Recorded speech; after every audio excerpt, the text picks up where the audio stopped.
ദോഹയിലെ Israel ആക്രമണത്തിന് പിന്നാലെ ഖത്തറിന് ഐക്യദാർഢ്യവുമായി കൂടുതൽ അറബ് രാജ്യങ്ങൾ രംഗത്തെത്തി. ഇതിനിടെ GCC മേഖലയിൽ ഇസ്രായേൽ നടത്തിയ ഏകപക്ഷീയ ആക്രമണത്തിന്റെ പ്രതിഷേധം അറബ് മേഖലയിലും വ്യാപകമാണ്. Dubai ബ്യൂറോയുടെ report.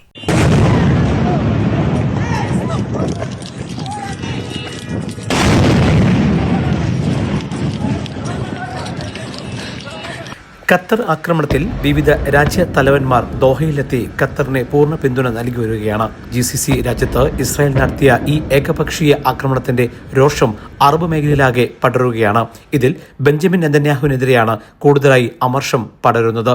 അതേസമയം സ്വന്തം മണ്ണ് സംരക്ഷിക്കാനുള്ള ഏതു നടപടിയെയും പിന്തുണയ്ക്കുമെന്ന് ദോഹയിലെത്തിയ UAE president Mohammed bin Zayed Al Nahyan ബുധനാഴ്ച ഉറപ്പ് നൽകിയിരുന്നു. ഇത് ഇസ്രായേലിന്റെ ക്രിമിനൽ നടപടിയാണെന്ന് സൗദി അറേബ്യയും തുറന്നടിച്ചിരുന്നു. മാത്രമല്ല, ഇസ്രായേലിനെതിരെ UN രക്ഷാസമിതിക്ക് ഖത്തർ കത്ത് നൽകി. ഇതോടെ മധ്യസ്ഥ ചർച്ചകളിൽ നിന്ന് പൂർണ്ണമായി ഖത്തർ പിന്മാറുമോ എന്ന് ഇനി എല്ലാവരും ഉറ്റുനോക്കുന്നു.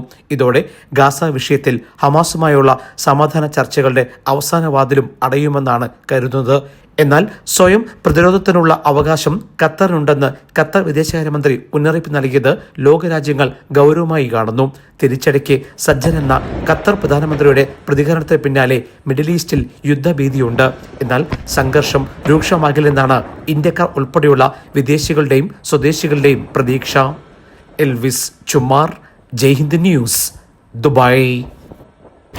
First time in television history, one man's 17-year TV show, 850 plus episodes, one anchor every week, 17 years, Middle East This Week, only on Jayhind TV. An Elvis Chumar TV show.